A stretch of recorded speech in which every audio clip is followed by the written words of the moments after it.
بہت پرانے وقتوں کی بات ہے کہ ایک ملک پر ایک بادشاہ حکومت کیا کرتا تھا۔ اس بادشاہ کی 7 بیٹیاں تھیں۔ ایک دن بادشاہ بہت خوش تھا۔ اس نے اپنی 7 بیٹیوں کو بلایا اور ان سب سے کہا کہ آج میں تم سے ایک سوال پوچھوں گا۔ اگر مجھے تمہارا جواب اچھا لگا تو میں تم سب کو من چاہا انعام دوں گا۔ اس نے اپنی 7 بیٹیوں کو بیٹھنے کا حکم دیا اور اپنی 7 بیٹیوں سے پوچھا کہ بتاؤ کہ تم کس کا دیا کھاتی ہو اور کس کا دیا پہنتی ہو؟ تو شہزادیوں نے ایک ایک کر کے جواب دیا کہ ہم آپ کا دیا کھاتے ہیں اور آپ کا دیا پہنتے ہیں، اور آپ ہی کی وجہ سے ہماری یہ عیش و عشرت اور شان و شوکت کی زندگی ہے۔ لیکن جب بادشاہ کی سب سے چھوٹی شہزادی کی باری آئی تو اس نے کہا کہ میں اللہ کا دیا پہنتی ہوں اور اللہ کا دیا کھاتی ہوں۔ یہ بات سن کر بادشاہ آگ بگولا ہو گیا۔ پھر بادشاہ کو بہت غصہ آیا اور اس نے کہا کہ تم وہ سب کیوں نہیں کہتی جو تمہاری باقی بہنیں کہہ رہی ہیں؟ بادشاہ نے اپنے دربانوں کو بلایا اور حکم دیا کہ شہزادی کو سزا کے طور پر جنگل میں چھوڑ آؤ۔ میں بھی دیکھتا ہوں کہ یہ وہاں پر میرے بغیر کیسے رہتی ہے اور کس طرح اللہ کا دیا کھاتی ہے اور اللہ کا دیا پہنتی ہے۔ شہزادی سے تمام زیورات واپس لے لیے گئے اور اسے بغیر کسی ساز و سامان کے ایک جنگل میں تنہا چھوڑ دیا گیا۔ دربان شہزادی کو جنگل میں چھوڑ کر واپس چلے گئے۔ شہزادی نے جنگل میں چاروں طرف نظر دوڑائی تو وہاں پر اسے کوئی بھی نظر نہ آیا۔ شہزادی نے سوچا کہ چلو کچھ لکڑیاں جمع کر لیتی ہوں تاکہ آگ جلا سکوں اور رات کو جنگلی جانوروں سے اپنی حفاظت کر سکوں۔ شہزادی لکڑیاں تلاش کر رہی تھی کہ اچانک اس کی نظر ایک جھونپڑی پر پڑی۔ شہزادی بڑی حیران ہوئی کہ اس جنگل میں یہ کس کی جھونپڑی ہے۔ شہزادی جب جھونپڑی کے قریب گئی تو اسے اندر سے کسی کے کھانسنے کی آواز آئی۔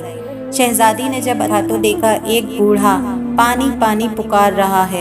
شہزادی نے ادھر ادھر نظر دوڑائی تو اس کو پانی کا ایک گڑھا نظر آیا۔ اس نے پانی نکال کر بوڑھے کو دیا۔ بوڑھے نے پانی پیا اور پوچھا، بیٹی تم کون ہو اور اس جنگل میں کیا کر رہی ہو؟ تو شہزادی نے اسے ساری کہانی کہہ سنائی۔ بوڑھے نے کہا کہ کوئی بات نہیں، میں شہر میں کام کرتا ہوں اور صبح میں شہر چلا جاؤں گا اور پھر 8 دن بعد واپس آؤں گا۔ تم یہاں پر آرام سے رہو۔ جھونپڑی میں کھانے پینے کا تمام سامان موجود ہے اور قریب ہی ایک ندی ہے، تم وہاں سے گھڑا بھر لیا کرنا۔ میں 8 دن بعد واپس آؤں گا۔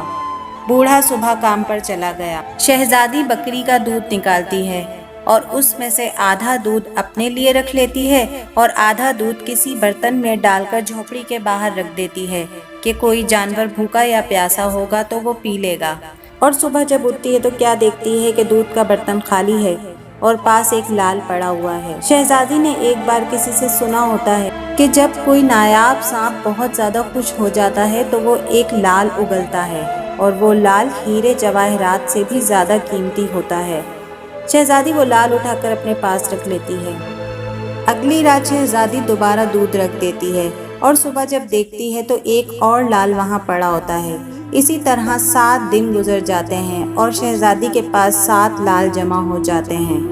جب بوڑھا واپس آتا ہے تو شہزادی اسے لال دکھاتی ہے اور سارا واقعہ سناتی ہے اور بوڑھے کو 3 لال دیتی ہے اور کہتی ہے کہ جاؤ انہیں شہر میں بیچ آؤ اور آتے ہوئے محل بنانے والے مزدور اپنے ساتھ لیتے ہوئے آنا، اور باقی کے 4 لال شہزادی اپنے پاس رکھ لیتی ہے۔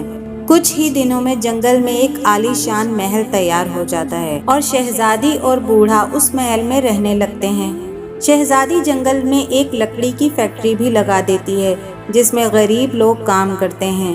دیکھتے ہی دیکھتے جنگل میں ایک چھوٹی سی سلطنت قائم ہو جاتی ہے۔ شہزادی کی سخاوت اور رحم دلی کے قصے زبان زدے عام ہوتے ہیں۔ شہزادی کی سخاوت اور رحم دلی کی خبر پھیلتے پھیلتے بادشاہ تک بھی پہنچ جاتی ہے۔ بادشاہ جب یہ سب باتیں سنتا ہے تو بڑا حیران ہوتا ہے۔ اسے بڑا اشتیاق ہوتا ہے کہ میں بھی اس شہزادی سے ملاقات کروں۔ آخر یہ کون سے ملک کی شہزادی ہے جس کے اتنے چرچے اور جس کی اتنی تعریف ہے؟ وہ اپنے سپاہیوں کے ذریعے شہزادی کے پاس پیغام بھجواتا ہے کہ میں آپ سے ملنا چاہتا ہوں۔ شہزادی بادشاہ کا پیغام قبول کرتی ہے اور سپاہیوں سے کہتی ہے کہ بادشاہ سلامت کو میرا بھی ایک پیغام دینا کہ جب بھی وہ مجھ سے ملنے کے لیے آئیں تو اپنی ساری شہزادیوں کو اپنے ساتھ لے کر آئیں۔ سپاہی جا کر شہزادی کا پیغام بادشاہ کو دے دیتے ہیں۔ ایک دن بادشاہ اپنی تمام بیٹیوں کے ساتھ شہزادی سے ملنے کے لیے جاتا ہے۔ شہزادی ان سب سے نقاب لگا کر ملتی ہے اور ان سب کے لیے 7 رنگ کے کھانے بنواتی ہے اور ہر کھانے کے ساتھ الگ رنگ کے کپڑے اور زیورات پہنتی ہے۔ بادشاہ کو اور بادشاہ کی بیٹیوں کو شہزادی کا یہ انداز بہت پسند آتا ہے۔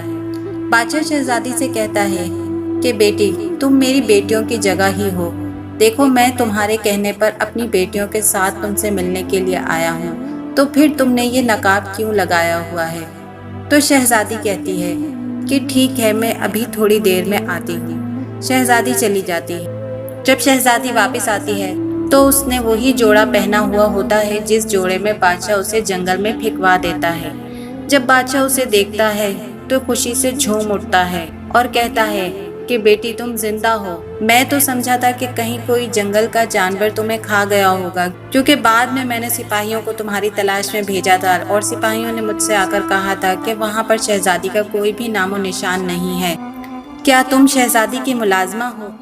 تم شہزادی کو بلاؤ، میں ابھی شہزادی سے تمہیں آزاد کرا لیتا ہوں، چاہے وہ تمہارے بدلے میں میری پوری بادشاہت مانگ لے، میں اسے دے دوں گا۔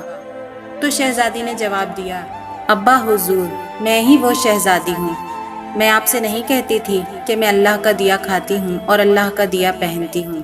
یہ کہہ کر شہزادی اپنا سارا حال بیان کرتی ہے کہ کس طرح وہ اس مقام تک پہنچی۔ اس کے بعد شہزادی 4 لال بھی بادشاہ کو دکھائے جو اس نے اپنے پاس رکھے ہوئے ہوتے ہیں۔ اس کی بہنیں جب یہ بات سنتی ہیں تو اس پر رشک کرتی ہیں کہ کاش ہم نے بھی اس وقت ایسا ہی کہا ہوتا کہ ہم اللہ کا دیا کھاتی ہیں اور اللہ کا دیا پہنتی ہیں، اور بادشاہ کو بھی اپنی غلطی کا احساس ہو جاتا ہے۔